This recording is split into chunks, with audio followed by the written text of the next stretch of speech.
बोलता इतनी MLC MLA MP मंत्री वरना फैक्ट्री करो या वरना कुर्ची करो ಅದಕ್ಕಿಂತ ನಂಗೆ ಬೇಸರ ಬಂದಿದೆ ಸುಮಾರು ಸಲ ಇದೇ ಕೇಳಿ ಕೇಳಿ ನಾವು ದಯಮಾಡಿ ಫ್ಯಾಕ್ಟ್ರಿನ ಬಂದ್ ಮಾಡೋ ಒಂದು ಇಲ್ಲಾಂದ್ರೆ ಇನ್ನೊಂದು 15 ತಿಂಗಳ ಟೈಮ್ ಅದ ಅದನ್ನ ರಾಜಧಾನಿ ತಗೊಂಡ್ಬಿಡ್ರಿ ಯಾಕಂದ್ರೆ ಇಷ್ಟು ಸಾಕಷ್ಟು ಸಲ ಸರ್ ಯಾಕಂದ್ರೆ ಹುಮ್ನಾಬಾದಾಗ ಇದ್ದೆ ನಾವು ಹುಮ್ನಾಬಾದ್ ಜನತೆ ಪೂರ ಸುಮಾರು ಸರ್ ನಮ್ಮ ಮನೆಗೆ ಬರ್ಬೇಕು ನಮ್ಗೆ ಹೇಳ್ಬೇಕು ಅವ್ರ ಸ್ಟ್ರೈಕಿಗೆ ಬರ್ಬೇಕು ನಾ ಅವ್ರಿಗೆ ಹೇಳ್ಬೇಕು 15 ದಿವಸ ಫ್ಯಾಕ್ಟ್ರಿ ಬಂದ್ ಹಾಕ್ಬೇಕು ಮತ್ತೊಂದು 15 ದಿವಸ ಆಗೋದು ಮತ್ತೆ ಫ್ಯಾಕ್ಟ್ರಿ ಚಾಲು ಆಗ್ಬೇಕು ಅದು ಅವ್ರ ಎದುರು ನಾವ್ ಏನ್ ಹೇಳ್ಬೇಕು ನಮ್ಗರ ಮಾನ್ಯ ಬರೋದೇ ಇಲ್ಲ ನನ್ನ ಪರ್ಸನಲಿ MLC ಆಗಿ ನಂದರ ಮಾನ್ಯ ಬರೋದೇ ಇಲ್ಲ ದಯಮಾಡಿ ಇದು ಕೂಡ್ಲೆ ನೀವು ಮಾಡ್ತೀರ ಅಂತ ಇಡೀ ಹುಮ್ನಾಬಾದ್ ಜನತೆ ತಾವು ಮಾಜಿ ಮಂತ್ರಿಗಳು ಎಲ್ಲರೂ ಕಲ್ತಿ ಹುಮ್ನಾಬಾದ್ ಜನತೆಗ ಒಳ್ಳೆ ಸ್ವಾಸ್ಥ್ಯ ಒಳ್ಳೆ ನೀರ್ ಕೊಡ್ಬೇಕಂತ ತಮ್ಮಲ್ಲಿನ ಎಲ್ಲ ಹುಮ್ನಾಬಾದ್ ಜನತೆ ಬರ್ತೀನಿ ತಮ್ಗ ಮನವಿ ಮಾಡ್ತೀನಿ ಅದೇ ರೀತಿ ನಮ್ಮ ಮಾನ್ಯಗಳ ಸಂಸ್ಥೆ ಅಧ್ಯಕ್ಷರು ಉಪಾಧ್ಯಕ್ಷರು ಸದಸ್ಯರು ಮತ್ತೆ ಇಲ್ಲಿ ಬಂದಂತ ಎಲ್ಲರೂ ಏನು ಗ್ರಾಮದ ಎಲ್ಲರೂ ಬಂದು ಇವತ್ತೇನು ಒಳ್ಳೆ ಸ್ಟ್ರೈಕಿಗೆ ಜಾಯಿನ್ ಆಗಿರಿ ತಮ್ಗೆಲ್ಲರಿಗೆ ಧನ್ಯವಾದ ಹೇಳ್ತಿದ್ದೀನಿ 10-15 ದಿವಸದಾಗ ತಾವ್ ಮಾಡ್ರಿ ಇಲ್ಲಾಂದ್ರೆ ನನ್ನ ರಾಜಧಾನಿ ಇವ್ರ ಹತ್ರ ಹೋಗಿ ನಾವು ಕೊಡ್ಬೇಕಂತ ನೋಡ್ತು ದಯಮಾಡಿ ಹುಮ್ನಾಬಾದ್ ಮಾಡ್ಸುತ್ತೆ ತುಂಬಾ ಬೇಜಾರಾಗಿದೆ ಸಾಬ್ರೆ ಇಲ್ಲಿವರೆತನ ಜನ ಮುಂಜಾನೆ ಇಲ್ಲಿ ನಾವು 9 ಗಂಟೆಗೆ ಬಂದಿದ್ದೀವಿ 9 ಗಂಟೆಗೆ ಗಡುಬಂತಿ ಈ 3 ಕಾಯ್ದೆಗಳಿದ್ದಾವೆ ಈ 3 ಕಾಯ್ದೆಗಳನ್ನು ಉಲ್ಲಂಘನೆ ಮಾಡಿ ಈಗ ಇವರು ತಮ್ಮ ಸ್ವಾರ್ಥಕ್ಕಾಗಿ ಏನಿಲ್ಲಿ ಕೈಗಾರಿಕೆಗಳು ಪ್ರಾರಂಭ ಮಾಡಿ ವಿಷಯುಕ್ತ ತ್ಯಾಜ್ಯವನ್ನು ಇವರು ಹಳ್ಳ ಕೊಳ್ಳ ಇವತ್ತೇನು ನಮ್ಮ ಕಾರಂಜ ಹಿನ್ನೀರಿನಲ್ಲಿ ಬಿಡುಗಡೆ ಮಾಡಿ ರೈತರಿಗೆ ಸಾರ್ವಜನಿಕರಿಗೆ ಶುದ್ಧ ಕುಡಿಯುವ ನೀರು ಕೊಡುವಂತದ್ರಲ್ಲಿ ಸಹಿತ ವಿಷ ಸೇರಿಸುವಂತ ಕೆಲಸ ಮಾಡ್ತಾ ಇದ್ದಾರೆ ಗಾಳಿಯಲ್ಲಿ ಸಹಿತ ವಿಷ ಹೊರಸೂಸುವಂತದ್ದು ಇದರಿಂದ ಇಡೀ ವಾತಾವರಣ ಕಲುಷಿತ ಆಗಂತದ್ದು ನಾವೆಲ್ಲ ನೋಡಿದ್ದೇವೆ ಹಿಂದೇನೂ ನನಗೆ ನೆನಪಿದೆ 80ರ ದಶಕದಲ್ಲಿ ನಮ್ಮ ತಂದೆಯವರಾದ ಲಿಂಗೈಕ್ಯ ಪೂಜಾ ಭೀಮಣ್ಣ ಖಂಡ್ರೆಯವರು ಮತ್ತು ಲಿಂಗೈಕ್ಯ ಪೂಜಾ ಬಸವರಾಜ್ ಪಾಟೀಲ್ ಅವರು ವಿಧಾನ ಪರಿಷತ್ತಿನ ಸದಸ್ಯರಿದ್ದಂತಹ ಸಂದರ್ಭದಲ್ಲಿ ಈ ಭಾಗದಲ್ಲಿರುವಂತಹ ಎಲ್ಲ ವಿಷಯುಕ್ತ ರಾಸಾಯನಿಕ ಬಿಡುವಂತ ಕೈಗಾರಿಕೆಗಳು ಬಂದ್ ಮಾಡಬೇಕು ಅಂತ ಹೇಳಿ ಎಷ್ಟೇ ಒತ್ತಡ ಬಂದರೂ ಹೋರಾಟ ಮಾಡಿ ಆ ಕಾರ್ಖಾನೆಗಳು ಬಂದ್ ಮಾಡಿಸಿದಂಥದ್ದು ನಾನು ಸಣ್ಣವನಿದ್ದಾಗ ನೋಡಿದ್ದೇನೆ. ಅದೇ ರೀತಿಯಲ್ಲಿ ನಾನು 2023ರಲ್ಲಿ ಆಯ್ತು ಬಾಬುರಾವ್ ತುಂಬಾ ಇಲ್ಲೇ ಏನೋ ಜೀವಂತಿದ್ದಾರೆ ಈಗೇನೋ ನಾವು ಫೋಟೋ ಹಚ್ಚಿರಿ ಅಂತ ಕೂತಾರ ಅವರು ನಾನು ಫೋಟೋ ಹಚ್ಚಿ ಕೊಡಲ್ಲ ನಿಮ್ಗೆಲ್ಲ ಸೊಲ್ಯೂಷನ್ ಕೊಡ್ತೀವಿ. ಈಗ ನಾನು ಅರಣ್ಯ ಮತ್ತು ಪರಿಸರ ಇಲಾಖೆ ಸಚಿವನಾದ್ಮೇಲೆ ನನ್ನ ಇಲಾಖೆಗೆ ವ್ಯಾಪ್ತಿಗೆ ನನಗೆ ಎಲ್ಲಾ ರಾಜಶೇಖರ್ ಪಾಟೀಲ್ ಇರಬಹುದು ಇತರ ಜನಪ್ರತಿನಿಧಿಗಳು ನನಗೆ ಬಂದು ಇವತ್ತೇನು ನೀವು ನಮ್ಮಲ್ಲಿರುವಂತಹ ಏನು ವಿಷಯುಕ್ತ ಕೈಗಾರಿಕೆಗಳು ಬಂದ್ ಮಾಡಬೇಕು ಅಂದಾಗ ನಾನು ಒಂದು ಆದೇಶ ಕೊಟ್ಟು ಇಲ್ಲಿರುವಂತ ಎಲ್ಲ ಟೈರ್ ಪ್ಯಾರಾಲಿಸಿಸ್ ಮತ್ತೆ ಫಾರ್ಮಾಸ್ಯೂಟಿಕಲ್ ಯಾರು ಇವತ್ತು 0 ಡಿಸ್ಚಾರ್ಜ್ ಇರಬೇಕು ಆದರೆ ಅವರು ವಿಷಯುಕ್ತ ಇವತ್ತು ರಾಸಾಯನಿಕ ತ್ಯಾಜ್ಯ ಬಿಡ್ತಾ ಇದ್ದಾರೆ ಅನ್ನುವಂಥದ್ದು ತನಿಖೆ ಮಾಡಿ ವರದಿ ತರಿಸಿಕೊಂಡು ಅವೆಲ್ಲವನ್ನು ಮುಚ್ಚುವಂತ ಆದೇಶವನ್ನು ನಾನು ಕೊಟ್ಟಿದ್ದೆ. ನಾನು ಮುಚ್ಚುವಂತ ಆದೇಶ ಕೊಟ್ಟಿದ್ದಂಥದ್ದು ಕೆಲವರು ಹೈಕೋರ್ಟ್ಗೆ ಹೋದ್ರು, ಕೆಲವರು ಮಾಲಿನ್ಯ ನಿಯಂತ್ರಣ ಮಂಡಳಿಗೆ ಹೋದ್ರು, ಅಲ್ಲಿ ಅಪೀಲ್ ಮಾಡಿದ್ರು. ಅದು ನನಗೂ ಮಾಹಿತಿ ಇಲ್ಲ. ಇಲ್ಲಿ ಮತ್ತೆ ಪುನರಾರಂಭ ಆಗಿದ್ದು ನನಗೆ ಮಾಹಿತಿ ಇಲ್ಲ. ಇವತ್ತು ಮೊನ್ನೆವರೆಗೆ ನಾನು ಅನಾರೋಗ್ಯದಿಂದ ಇದ್ದಂತಹ ಸಂದರ್ಭದಲ್ಲಿ ನಾನು ಮಾಧ್ಯಮದಲ್ಲಿ ನೋಡಿದೆ. ಆಮೇಲೆ ರಾಜಶೇಖರ್ ಪಾಟೀಲ್ ಅವರು ಮಾತಾಡಿದ್ರು, ಆಮೇಲೆ ಜಿಲ್ಲಾಧಿಕಾರಿ ಮಾತಾಡಿದ್ರು, ಬಾಬುರಾವ್ ತುಂಬಾ ಮಾತಾಡಿದ್ರು, ಸುಮಾರು ಜನ ಎಲ್ಲ ಮಾತಾಡಿದ್ದಾರೆ. ಇವತ್ತು ಹೀಗಾಗಿ ಅವರೆಲ್ಲರಿಂದ ನಾನು ಮಾಹಿತಿಯನ್ನು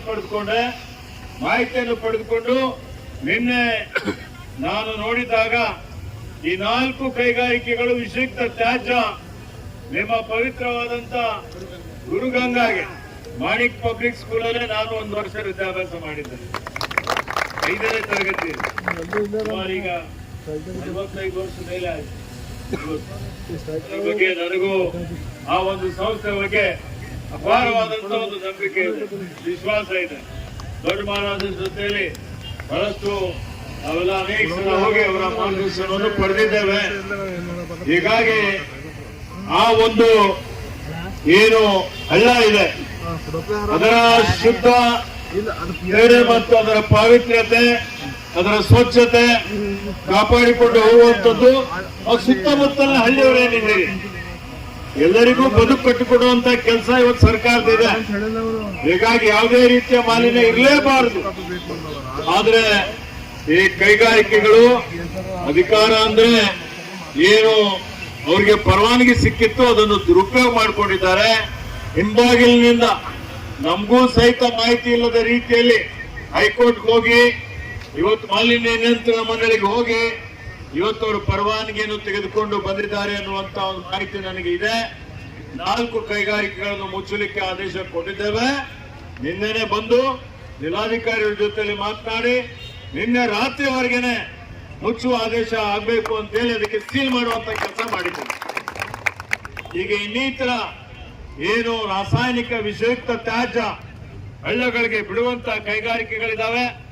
ಇದು ತರಾತುರಿಯಲ್ಲಿ ಮಾಡಿದ್ರೆ ಮತ್ತೆ ಹೈಕೋರ್ಟ್ ಅಲ್ಲಿ ಅವರು ಸ್ಟೇ ತಗೊಂಡ್ಬಿಡ್ತಾರೆ.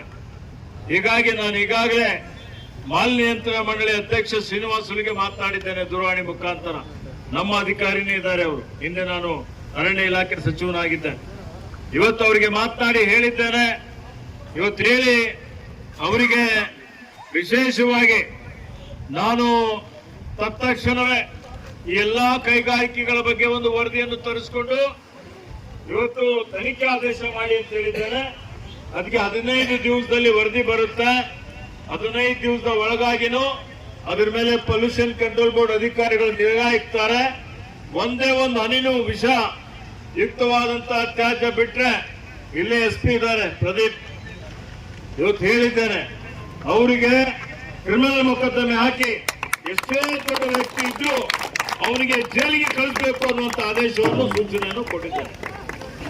ನಮ್ಮ ಏನು ನನ್ನ ಇಲಾಖೆ ವ್ಯಾಪ್ತಿಯಲ್ಲಿ ಬರುವಂತ ನಮ್ಮ ಪಂಚಾಯಿತಿಯ ಜಿಲ್ಲಾ ಪಂಚಾಯಿತಿಯ ಮುಖ್ಯ ಕಾರ್ಯನಿರ್ವಾಹಕ ಅಧಿಕಾರಿಗಳಿದ್ದಾರೆ. ಅವರಿಗೂ ಹೇಳಿದ್ದೇನೆ ಅವ್ರು ಕೊಟ್ಟಂತ ಪರವಾನಗಿ ಹಿಂಪಡಿಬೇಕು ಅಂತ ಹೇಳಿ. ಜಿಲ್ಲಾಧಿಕಾರಿ ಅವರಿಗೆ ಹೇಳಿದ್ದೇನೆ ಲೈಸೆನ್ಸ್ ಕೊಟ್ಟಂತದ್ದು ಹಿಂಪಡಿಬೇಕು ಅಂತ ಹೇಳಿದ್ದೇನೆ.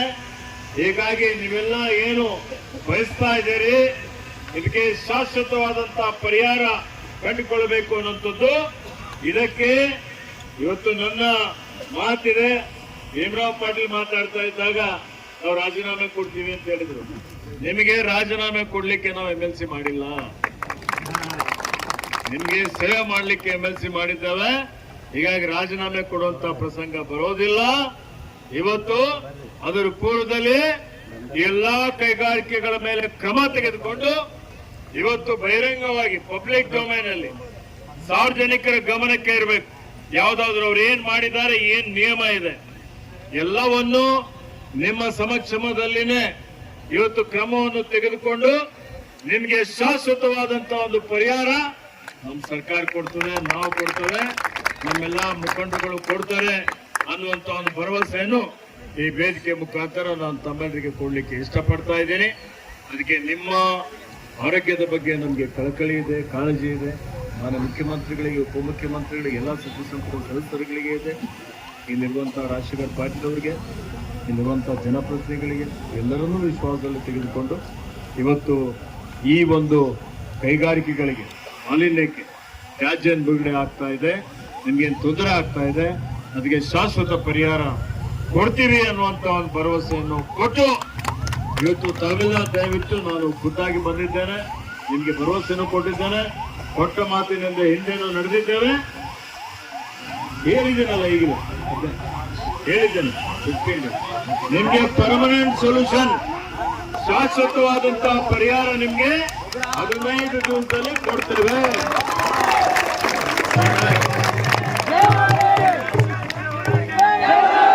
ಅದಕ್ಕೆ ತಾವೆಲ್ಲ ದಯವಿಟ್ಟು ಸಹಕಾರ ಮಾಡಿ, ದಯವಿಟ್ಟು ನಿಮ್ಮ ಹೋರಾಟ, ನಿಮ್ಮ ಪ್ರತಿಭಟನೆ ಹಿಂಪಡೆಯಿರಿ, ನಮ್ಮ ಮೇಲೆ ವಿಶ್ವಾಸ ಇಕ್ಕಿ ಇವತ್ತು ನಿಮ್ಮ ಸಮಸ್ಯೆಗೆ ಪರಿಹಾರ ಕೊಡ್ತೀವಿ ಅನ್ನುವಂತ ಮತ್ತೊಮ್ಮೆ ಮಾತನ್ನು ಹೇಳಿ ನಿಮ್ಮೆಲ್ಲರಿಗೆ, ಯಾರ್ಯಾರು ಪ್ರತಿಭಟನೆಯಲ್ಲಿ ಊಟ ಇಲ್ಲದೆ ನೀರು ಕುಡಿಯದೆ ಇವತ್ತು ರಸ್ತೆ ಮೇಲೆ ಬಂದು ಕೂತಿದ್ದೀರಿ, ನಿಮ್ಮ ಬದ್ಧತೆಯನ್ನು ತೋರಿಸಿದ್ದೀರಿ.